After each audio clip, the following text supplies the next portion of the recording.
ഇന്ന് നമുക്ക് നല്ലൊരു ഇലയട ഉണ്ടാക്കാം. ആദ്യമേ നമുക്ക് ഈ അവൽ വെള്ളം കുടഞ്ഞ് ഒന്ന് നനച്ച് വെക്കാം. 200 ഗ്രാം അരിപ്പൊടി എടുത്തിട്ടുണ്ട്, വറുത്തരിപ്പൊടി എടുത്തേക്കുന്നത്. ഇതിലോട്ട് ഒരു നുള്ളു ഉപ്പിട്ട് കൊടുക്കാം. തിളപ്പിച്ച വെള്ളം ഒഴിച്ചു കൊടുക്കാം.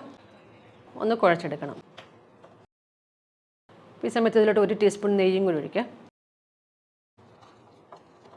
ഇതിപ്പോൾ നല്ലതായിട്ട് കുഴച്ചിട്ടുണ്ട്, ഒന്ന് മാറ്റി വെക്കാം. ശർക്കര ഒന്ന് ഉരുക്കിയത് ഒഴിച്ചു കൊടുക്കാം. നല്ലതായിട്ടൊന്ന് കുറുകി വരട്ടെ.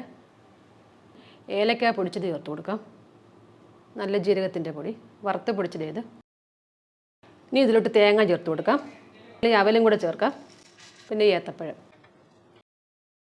അപ്പോൾ ഇതൊന്ന് വിളയിച്ചെടുക്കണം, ഒന്ന് ഡ്രൈ ആക്കി എടുക്കണം. ഇതിപ്പോൾ ഡ്രൈ ആയിട്ടുണ്ട്. ഫില്ലിങ് വെച്ച് കൊടുക്കാം. ഇനി ഇതെല്ലാം കൂടി ഇഡ്ഡലി പാത്രത്തിൽ ഒന്ന് വേവിച്ചെടുത്ത് കഴിഞ്ഞാൽ നല്ല ടേസ്റ്റ് ആയിട്ടുള്ള ഇലയട റെഡി ആയി കിട്ടും.